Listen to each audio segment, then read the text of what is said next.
এই মুহূর্তে আছি টাঙ্গাইল জেলার দেলদুয়ার থানা বর্ণি একটি গ্রামে। একটি চকের সাইডে কাঁচা রাস্তার উপরে একটি পুরাতন কালভার্ট ছিল। সেই কালভার্টটি আজকের রাতে ধান বোঝাই করে পাওয়ার টিলার করে ধান বোঝাই করে যাওয়ার পরে রাত 11টার দিকে সেই ধান সহ মেশিন সহ ভেঙে পড়েছে।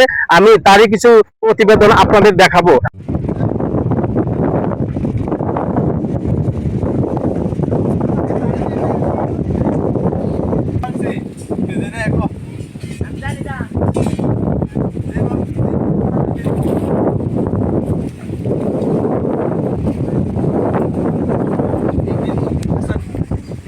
একটা রিভিউ দেখে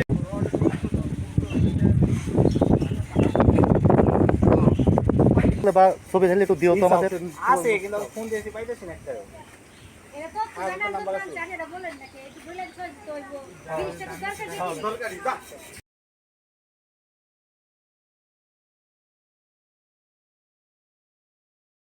হ্যাঁ, গত রাত 10টা কিংবা 11টার সময় বড় ট্রাক্টরে করে ধান নিয়ে যাওয়ার সময় তখন ট্রাক্টরটা ব্রিজের উপর উঠছে, তখন ব্রিজটা ভেঙে পড়ে গেছে। এমনি ব্রিজটা অবস্থা বেশি ভালো ছিল না, এমনি ভাঙা ছিল। তারপরে যখন ধান নিয়ে গেছে ট্রাক্টরটা ওঠার পরেই ব্রিজটা ভেঙে পড়ছে। আচ্ছা, ওটা ট্রাক্টরওয়ালা জানে না যে ব্রিজটা নরমাল একটা পুরাতন? হ্যাঁ, ট্রাক্টরওয়ালা জানতো না, কিন্তু যে লোকটা নিয়ে গেছে উনি একটু জানতো, কিন্তু উনি ভাবতে পারে নাই যে ব্রিজটা ভেঙে যাবে।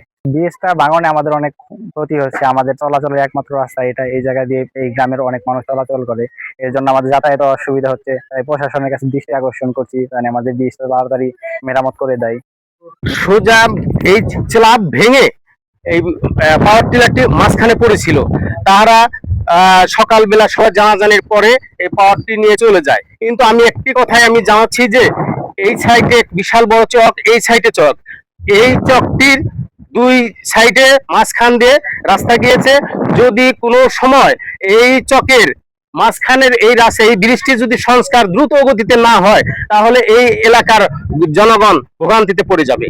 এটা কালকে রাত 10:30টার সময়, এটা ধান নিয়ে যাওয়ার সময় এই ভাঙা ব্রিজের উপর দিয়ে, এটা আগে থেকে কিছুটা ভাঙা ছিল, তারপরে ওইখান দিয়ে মানে বড় গাড়ি যাতায়াত করা এখান থেকে নিষিদ্ধ ছিল।